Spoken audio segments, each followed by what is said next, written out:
अच्छा, तो हम इसकी बात कर रहे थे इक्विवेलेंट प्रोडक्शन यूनिट में आप क्या कर रहे होते हैं। बेसिकली ये आपको देखना है कि आपने कितने कितने जो है वो यूनिट्स की इक्विवेलेंटली काम किए। तो अभी तक जो अभी हमने डिस्कस किया उससे ये आपको समझ में आ रहा है कि बेसिकली अगर आप देखें इसमें तो हमारे पास 3 टाइप के काम हो रहे हैं। कि एक तो वो कि जब हमारे पास जो यूनिट्स पहले से मौजूद थे वो आपने पहले कंप्लीट कर लिए। ठीक है, वो यूनिट के ऊपर वो कितने यूनिट्स थे, एग्जांपल में 3000। इस पूरे के पूरे यूनिट्स पे आपने इसी टाइम ड्यूरेशन पे काम नहीं किया। ठीक है, इस पे कुछ काम जो है वो पहले से हुआ हुआ होगा। ठीक है, कितना काम हुआ हुआ है ये आपको बिगनिंग इन्वेंट्री की जब आपने या लास्ट टाइम ड्यूरेशन में जब आपने एंडिंग इन्वेंट्री कैलकुलेट की होगी तो उस वक्त आपको उसकी परसेंटेज ऑफ कंप्लीशन पता होगी। ठीक है, अगर मैं प्रैक्टिकली बात करूं तो ये जो आपके टेक्निकल एक्सपर्ट्स हैं वो उसको देख के बता देते हैं कि ये इतने परसेंट इस पे काम हुआ है। एकेडमिकली आपको क्वेश्चन में गिवन होगा। लेट्स सपोज कि आपके पास मीन एट स्टार्ट में दिया हुआ है कि दीज यूनिट्स पर 90% कंप्लीटेड। ठीक है, एज टू मटेरियल। ठीक है, ऐसा हो सकता है ना अलग अलग तरीकों से जो है वो। अच्छा, अ, हम पैकेजिंग की बात करें। ठीक है, 90% जो है वो आपके पास एज टू मटेरियल कंप्लीट है। तो मतलब क्या है कि उसके ऊपर जो पैकेजिंग लगनी थी वो 90% वो काम हो चुका है। ठीक है, जो लेबर है वो आपके पास 60% कंप्लीटेड है। लेबर एंड ओवरहेड जो है वो कंप्लीटेड। मैं 50% कर देती हूँ, 50% एज टू ओवरहेड। देखिए अगेन वही वाली एग्जांपल थोड़ा ध्यान में रखें। हमारे पास जो है वो डिफरेंट टाइप के काम हो रहे हैं। कुछ काम मटेरियल लग रहा है, ठीक है, कुछ आपके पास लेबर काम कर रही है। ठीक है, और कुछ हमारे पास जो है वो ऐसा काम है जो ओवरहेड पे ना, लेट्स सपोज कि इनडायरेक्ट मटेरियल कोई काम कर रही है, कुछ और हो रहा है, तो ओवरहेड भी कुछ लग रहा है। तो हो सकता है कि कुछ काम ऐसा हो कि जो लेबर ने तो अपने पार्ट पे पूरा कर लिया है या वो 60% कंप्लीट कर लिया, बट जो ओवरहेड का काम है, जो इनडायरेक्ट मटेरियल उसके ऊपर लगना था, जो इनडायरेक्ट लेबर उसके ऊपर लगना था, वो अभी ना लगा हो। ठीक है, ये मटेरियल भी आपने 90% मटेरियल जो है, कोई प्रोसेस ऐसा है कि जिसमें आप ऐसा ऐसा करके मटेरियल ऐड करते हैं तो 90% मटेरियल ऐड हो गया, 10% अपना रहता है। इसका मतलब क्या है कि ये जो काम हुआ हुआ है, जो ये 3000 यूनिट्स जो आपके पास बिगनिंग इन्वेंट्री में रखे हुए, वो इतने परसेंट कंप्लीटेड थे। ये काम कब हो गया होगा आपके पास, सितंबर के मंथ में। आपको इसको क्योंकि ये पूरे 100% कंप्लीटेड नहीं थे तो इसलिए ये आपके पास ट्रांसफर्ड आउट नहीं हुए थे, वो आपके पास स्टिल इन प्रोसेस है और जिसको हम कह रहे हैं यूनिट एट स्टार्ट है। मटेरियल 90% काम कर चुकी है, मटेरियल का ज्यादातर काम हो चुका है, बट ओवरहेड के हिसाब से सिर्फ 50% काम हुआ है। ठीक है, ये भी हो सकता है कि यहाँ पे लिखा हुआ हो कि ओवरहेड ने कोई काम ही नहीं किया, 0% है। ठीक है, मटेरियल लग गया मगर जो है वो ओवरहेड आपके पास जो है वो 0% लगा है, इसका मतलब उसके ऊपर कोई काम नहीं हुआ। राइट, ये परसेंटेजेस जो बिगनिंग इन्वेंट्री की है वो आपको क्या शो कर रही है कि ये काम आपके पास जो बिगनिंग इन्वेंट्री के यूनिट्स हैं उनके ऊपर इतना काम हुआ हुआ है। ठीक है, तो इसका मतलब है वो कब हुआ होगा आपके पास, सितंबर के मंथ में। आपने क्या है, फीफो कॉस्टिंग के अंदर आपने assumption लिया है कि आपने उन यूनिट्स को कंप्लीट कर लिया है। इसका मतलब क्या है कि वो आपने 90% पहले काम हुआ हुआ था, अक्टूबर में आपने एज पर द मटेरियल सिर्फ कितने परसेंट काम किया होगा, 10%, तो कंप्लीट हो गया होगा। लेबर पे 60% काम हुआ हुआ था, आपने 40% काम और किया होगा तो वो भी कंप्लीट हो गया होगा। इसी तरीके से ओवरहेड पे क्योंकि 0% काम हुआ हुआ था तो अब आपने बाकी कितना किया होगा, 100% आपने सारा का सारा काम जो है वो आपका इसी टाइम ड्यूरेशन में अक्टूबर के मंथ में हुआ होगा। ठीक है, तो ये जो हमारे जो यूनिट एट स्टार्ट है उसके साथ जो हमारा हमें एक परसेंटेज ऑफ कंप्लीशन दी हुई होती है, जो हमें इंडिविजुअल जो है वो एलिमेंट की बता दी होती है कि किसके ऊपर कितने परसेंट काम हुआ है। ऐसा भी हो सकता है कि आपको डाटा में दिया हुआ हो कि ये जो 3000 यूनिट्स हैं वो आपके पास 60% completed as to all respect है। इसका मतलब क्या है कि मटेरियल भी 60% लगा हुआ है, लेबर भी 60% लगा हुआ है, ओवरहेड भी 60% लगा हुआ है। क्योंकि ये सारे काम जो है वो आपके पास 60% कम्प्लीटेड हुए, ये भी एक आपके पास पॉसिबिलिटी हो सकती है। ठीक है, तो वो फिर आपको अलग अलग भी देखना पड़ेगा, बट ये भी हो सकता है कि हर किसी 3 अलग लोग है ना, मटीरियल अलग तरीके से पुट हो रहा है, लेबर डायरेक्ट लेबर अलग है, ओवरहेड पे जो मुख्तलिफ काम हो रहे हैं वो एक अलग तरीके से हो रहे हैं, तो उन पे परसेंटेज ऑफ कंप्लीशन अलग अलग भी हो सकती है। ठीक है, तो अच्छा ये वो यूनिट्स हैं जो यूनिट एट स्टार्ट है। एग्जैक्टली इसी तरीके की आपके पास परसेंटेज जो यूनिट एट एंड है उसके ऊपर भी दी हुई होगी। ठीक है, यूनिट एट क्यों दी होगी? क्योंकि ये भी यूनिट्स जो एट एंड में है वो आपको ये शो कर रहे हैं ना कि वो पार्शियली कंप्लीटेड है, वो 100% कंप्लीटेड नहीं है। अगर वो 100% कंप्लीटेड होते तो वो ट्रांसफर हो जाते, वो पार्शियली कंप्लीटेड है। लेट्स सपोज कि वो कह रहे हैं कि ये जो 1500 यूनिट्स आपके पास जो यूनिट्स एट एंड में है, वो मटेरियल उनके ऊपर 50% लगा हुआ है, ठीक है। ओवरहेड उन पे जो है लेट्स सपोज 30% लगा हुआ है, सॉरी लेबर 30% लगा हुआ है, और ओवरहेड भी 30% लगा हुआ है, ठीक है। ये क्या शो कर रहा है कि हमारे पास ये जो 1500 यूनिट्स हैं, ये जब आपके पास, हम किस यूनिट्स की बात कर रहे हैं? यूनिट्स एट 10 की बात कर रहे हैं ना। तो ये जो 1500 यूनिट्स हैं कि ये आपके पास इस वक्त 50% कंप्लीट होके मटेरियल के, 30% लेबर के और 30% ओवरहेड के कंप्लीट हो चुके हैं, ठीक है। ये भी 100% कंप्लीट नहीं है। अगर ये 100% कंप्लीटेड एज टू मटेरियल होते, लेबर होते, ओवरहेड होते, तो आप इसको भेज देते नेक्स्ट डिपार्टमेंट में, या आप इसको कंप्लीटेड कंसिडर करते हैं। ये आपके पास कंप्लीटेड नहीं है, ये स्टिल इन प्रोसेस है। ये परसेंटेज भी अब, अच्छा ये जो यूनिट्स एट एंड है, इनके ऊपर ये परसेंटेज जो लिखी हुई है वो काम कब हुआ होगा? एट एंड है ना, मतलब अक्टूबर के एंड में आपके पास अवेलेबल है। तो ये काम आपके पास कब हुआ होगा? ड्यूरिंग द अक्टूबर हुआ होगा, ठीक है। मतलब कि जो 50% मटीरियल लगा है वो कब लगा होगा? अक्टूबर में। जो बकिया 50% है वो कब लग जाएगा? नवंबर में, वो कंप्लीट हो जाएगा, ठीक है। जो लेबर है 30%, वो आपने कब लगाया है? क्योंकि ये यूनिट से अटेंड है, तो ये आपने लगाया होगा, मतलब इसके ऊपर जितना काम हुआ है वो अक्टूबर के मंथ में हुआ है, तभी अक्टूबर के आखिर तक इतना मौजूद है ये। तो ये 30% आपने लेबर अभी लगाया, 30% काम किसमें हुआ है? लेबर में। अच्छा ये वाली देखिए, इसको थोड़ा सा कंपेयर करें। इसमें जो परसेंटेज दी गई थी, दोबारा ध्यान में ये बात लाइए कि ये यूनिट एट स्टार्ट थी। इस पे जो परसेंटेज दी गई है, वो इसका मतलब क्या है कि वो कब काम हुआ हुआ है? जब अक्टूबर शुरू हुआ था तो इतना काम हुआ हुआ था, इसका मतलब ये काम अक्टूबर में तो नहीं हुआ ना, ये कब हुआ होगा? सितंबर में हुआ होगा, ठीक है। तो हमें अक्टूबर का काम देखना है। इसके पास यूनिट कौन से? ये वो वाले यूनिट्स हैं जो यूनिट्स एट एंड है, ठीक है। मतलब कि जो अक्टूबर जब खत्म हो चुका है, तो ये इन यूनिट्स पे इतना काम हुआ होगा। तो ये काम कब हुआ होगा? ये अक्टूबर में हुआ होगा, ठीक है। तो थोड़ी सी ये अंडरस्टैंडिंग डेवलप कर लें, इसी के थ्रू जो है वो फिर हम इक्विवेलेंट प्रोडक्शन यूनिट्स बनाते हैं। इक्विवेलेंट प्रोडक्शन यूनिट क्या होता है कि आप ये देखते हैं कि कितने यूनिट्स के इक्विवेलेंट काम हुए हैं, ठीक है। उसके लिए हमने थोड़ा सा बैकग्राउंड देखा, एक हम फीफो कॉस्टिंग के असम्पशन के थ्रू कर रहे हैं। देखिए, फिर मैं दोबारा इस वाले पॉइंट पर आती हूँ। फीफो कॉस्टिंग में आप क्या कह रहे हैं कि आपने 3 तरीके के काम किए। एक तो आपने 8500 यूनिट्स जो है, ये टोटल, ये वो यूनिट्स हैं। पहले तो सबसे पहले आपने ये 3000 यूनिट्स बनाए, ठीक है। फीफो कॉस्टिंग क्या कहती है? Cost in cost out. तो इसका मतलब क्या है कि जो सबसे पहले कौन से यूनिट्स आए हुए थे? ये 3000 यूनिट्स आए हुए थे। पहले तो आपने 3000 यूनिट्स को कंप्लीट किया होगा। फिर आपने क्या किया होगा? ये 8500 यूनिट्स के ऊपर काम शुरू किया, ठीक है। आउट ऑफ दिस 10,500 यूनिट्स, आपने 8,500 यूनिट जो है वो कंप्लीट कर लिए, ठीक है। इसको दूसरे कलर से कर देती हूँ। और जो 1500 यूनिट्स है वो आपके पास स्टिल इन प्रोसेस मौजूद है,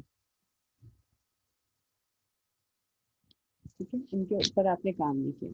अच्छा, अब ये जो 8500, फिर दोबारा रिपीट करती हूँ। टोटल आपके पास 13,500 यूनिट्स है, जिसमें से जो है वो 3000 जो है वो आपके पास यूनिट एट स्टार्ट है, और बाकी जो है वो आपके पास अभी ट्रांसफरेड है। आप, हम ये देख रहे हैं कि कितने यूनिट्स के ऊपर काम हुआ। तो बेसिकली फीफो कॉस्टिंग ये अज्यूम करती है कि जैसे ही काम शुरू हुआ होगा, आपने ये 3000 यूनिट्स बना लिए होंगे, राइट।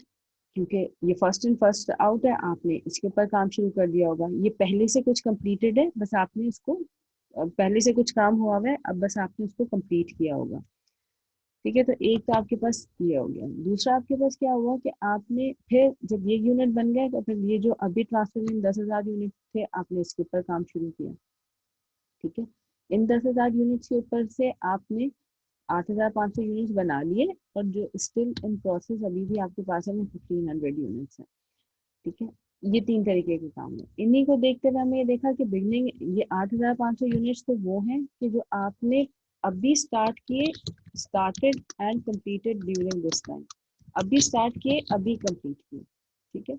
ये वाले कौन से यूनिट है? जो स्टार्ट पहले से हुए हैं, ठीक है, पहले से स्टार्ट हुए हैं, कंप्लीट अब किए। यूनिट एट स्टार्ट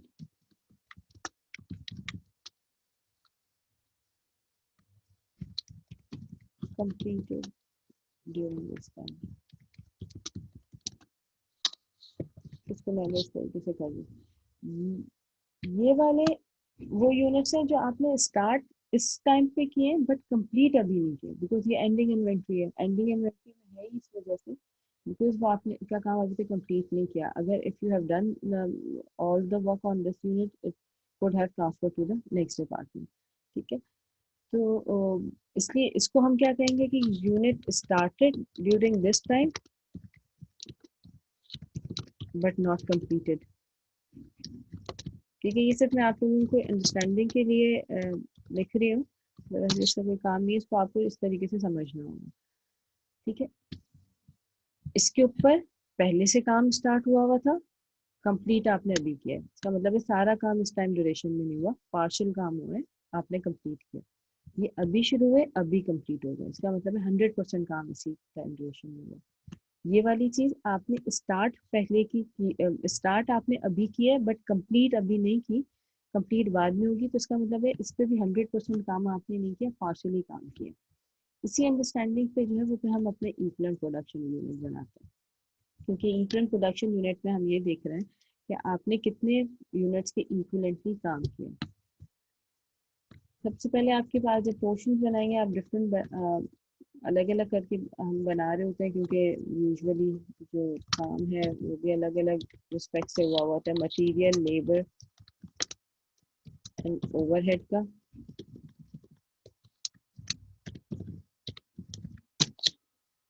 हमें ये पता है कि जो है वो 3 टाइप के प्रोडक्ट्स के ऊपर काम हुआ है, मटीरियल 3 टाइप की आपने यूनिट्स बनाई हुई है। ठीक है, सबसे पहले हम वो देख लेते हैं कि जो कि 100% अभी काम हुआ है। ठीक है, वो कितने यूनिट्स थे, हमने यहाँ पे देख लिया कि वो कितने यूनिट्स हैं जिनके ऊपर 100% काम यहीं पर हुआ हुआ है, वो 8500 यूनिट्स है। ये 8500 किस तरीके से आए, मैं जो है इसको इसमें लिख देती हूँ ताकि आपको को याद हो रहे कि हमने देखा कि हमारे पास ट्रांसफर आउट कितने थे। ठीक है, ट्रांसफर आउट हमारे पास 11500 यूनिट्स थे, ये सब में 11500 ही होगा। ठीक है, उसमें से हमने जो टोटल बिगनिंग इन्वेंट्री के यूनिट्स है वो माइनस कर दिए। यूनिट स्टार्ट लिख देती हूँ मैं। ठीक है, वो आपके पास 3000 आ गए।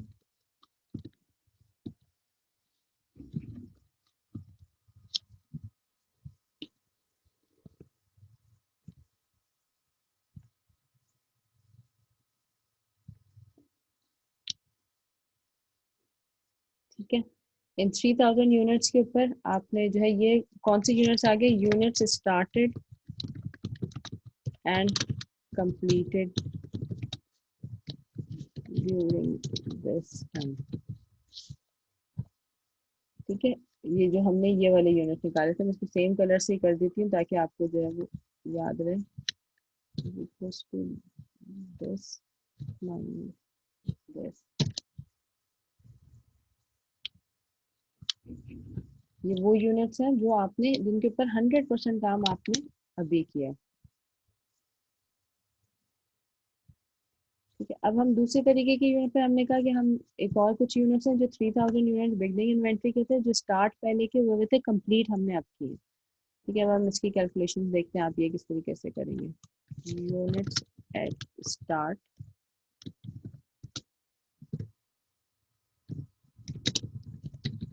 completed during this। ठीक है, अच्छा वो कितने यूनिट्स है वो आपको पता है कि वो हमारे पास जो है वो 3000 यूनिट्स है। आपके पास स्टार्ट पहले के हुए थे, कंप्लीट आपने अब किए। ठीक है, स्टार्ट हुए हुए थे तो इसका मतलब है कि 90% मटेरियल लगा हुआ था, आपने कंप्लीट करने के लिए 10% और लगा दिया होगा, कंप्लीट हो गए होंगे। 60% लेबर पहले से लगा हुआ था, 40% आपने और लगा दिया तो कंप्लीट हो गया होगा।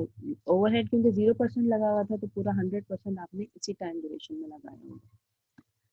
ठीक है, तो इसको हम इस तरीके से लिख लेंगे कि 100% माइनस 90%, 10% आपने, इसका मतलब है मटेरियल पे जो काम है वो आपने ड्यूरेशन में किया है, percent of 3000 completed as to material.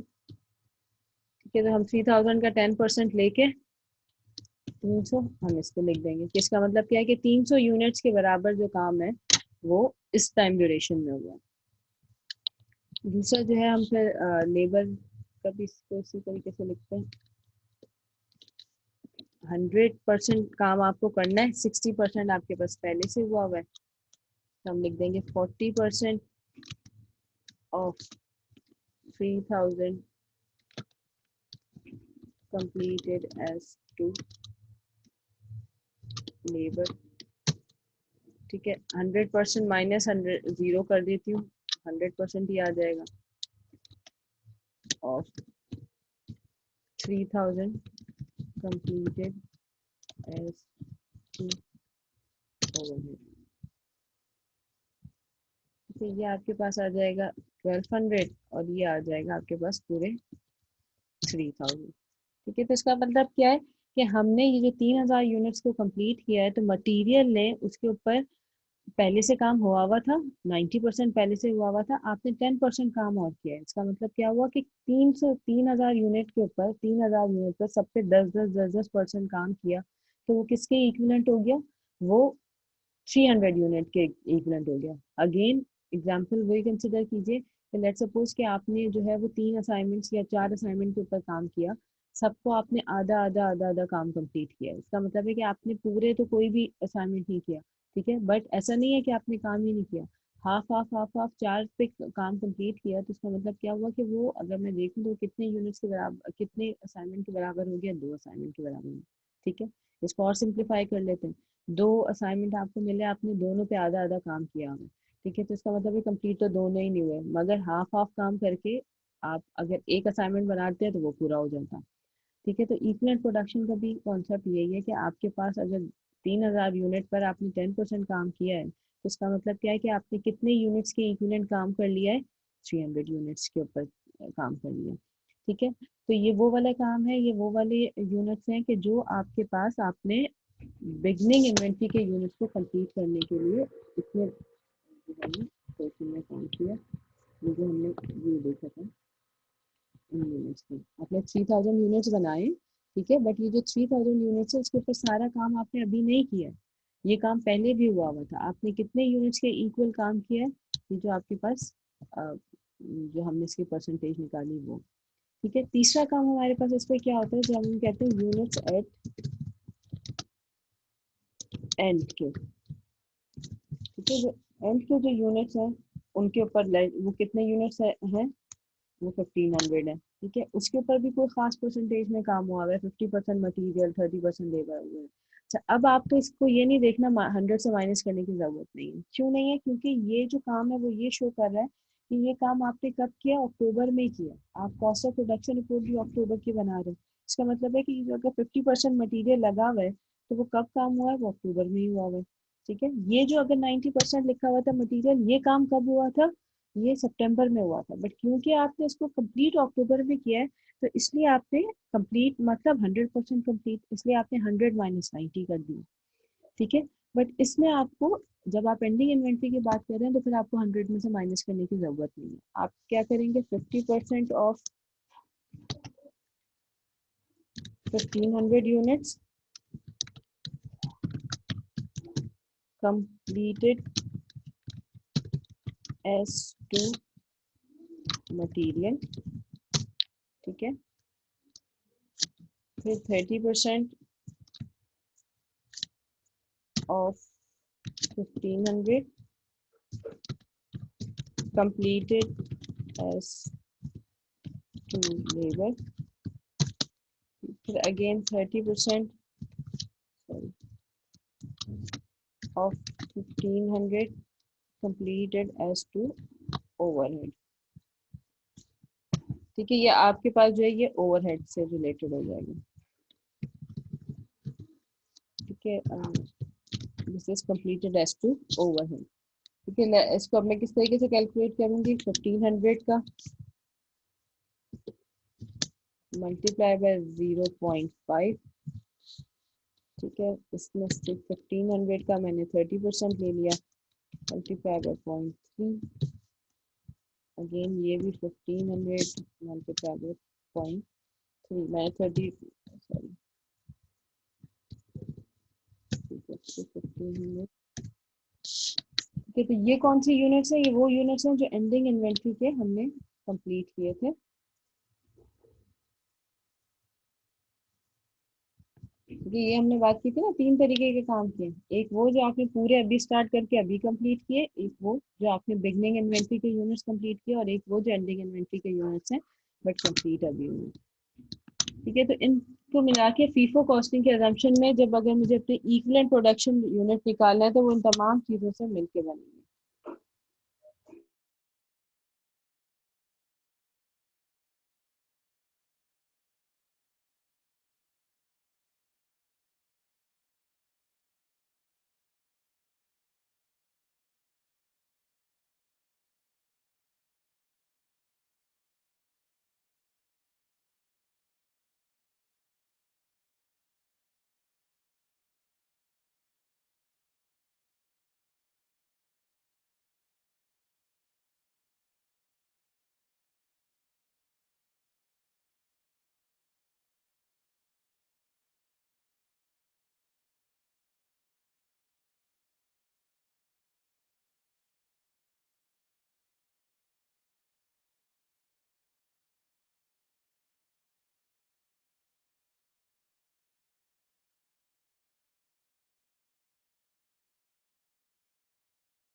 ठीक है, तो अगर आपको इक्विवेलेंट प्रोडक्शन निकालना है तो आपके पास ये तीनों के आपने अलग अलग निकाले। मटेरियल ने ड्यूरिंग अक्टूबर कितने यूनिट्स के बराबर काम किया? 9550 के। लेबर ने जो है वो 10150 के, और ओवरहेड ने 11950 यूनिट्स की इक्विवेलेंटली काम किया है।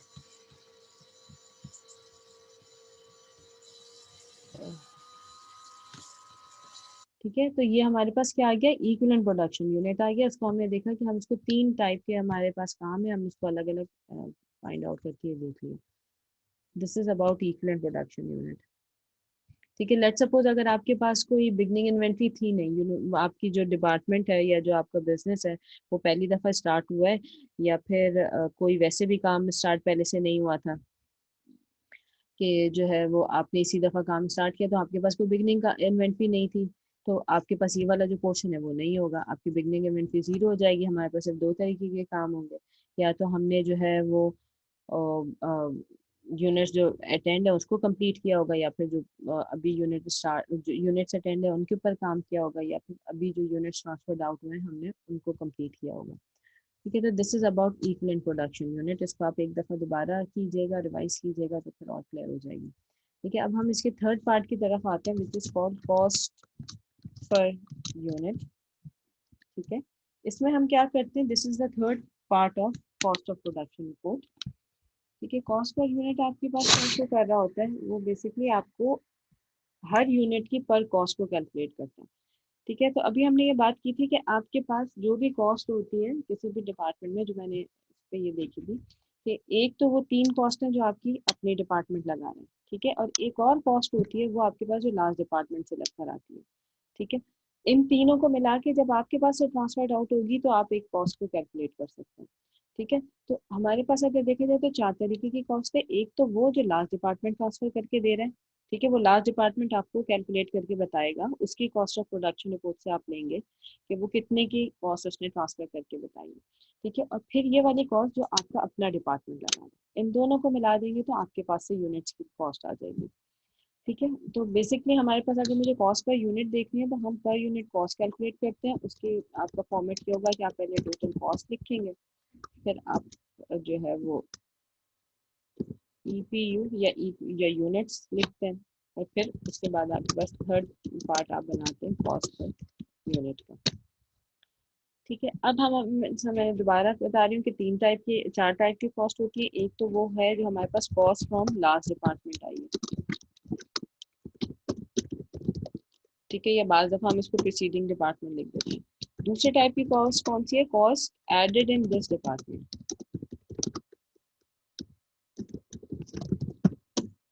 ठीक है, इस डिपार्टमेंट में जो कॉस्ट ऐड हुई है वो आपको पता है 3 तरीके की है। मटेरियल हो सकती है, लेबर हो सकती है, और ओवर हेड हो सकती है।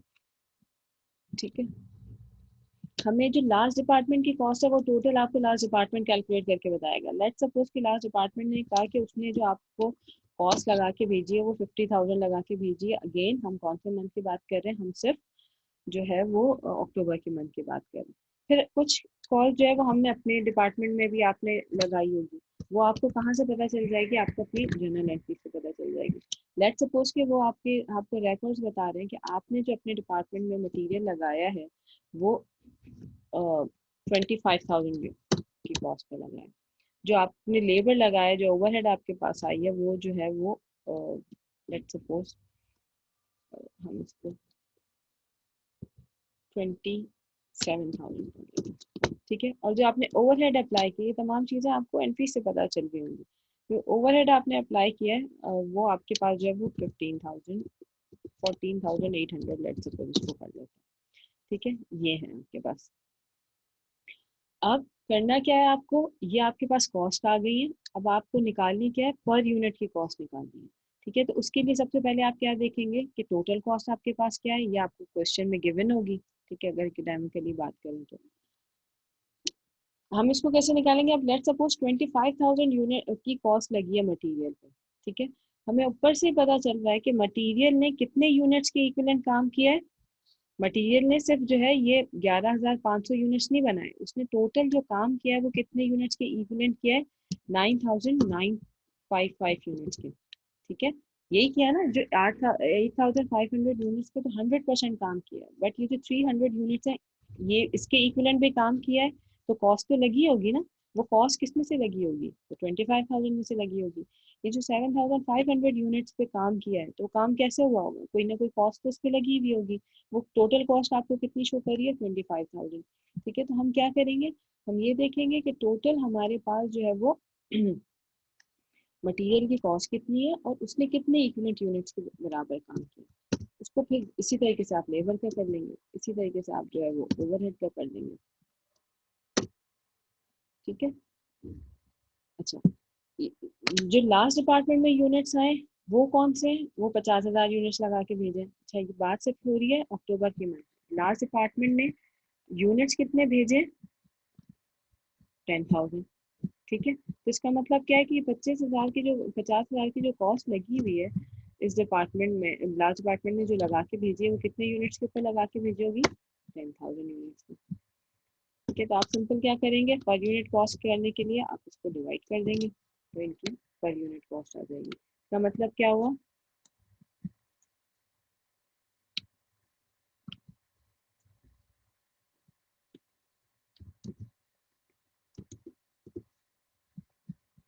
इसका मतलब ये हुआ कि जो एक डिपार्टमेंट पे जो जो लास्ट डिपार्टमेंट से जब यूनिट्स आए तो आपने जो कॉस्ट लगा के भेजी थी वो एक यूनिट पे 5 रुपए थी, ठीक है। इस डिपार्टमेंट ने 2.6 की जो है वो मटेरियल की कॉस्ट लगाई, 2.6 की लेबर की लगाई और 1.2 की जो है वो ओवरहेड की पर यूनिट की कॉस्ट लगाई है।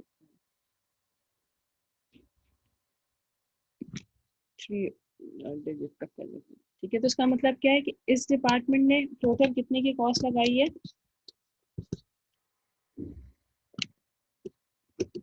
ठीक है।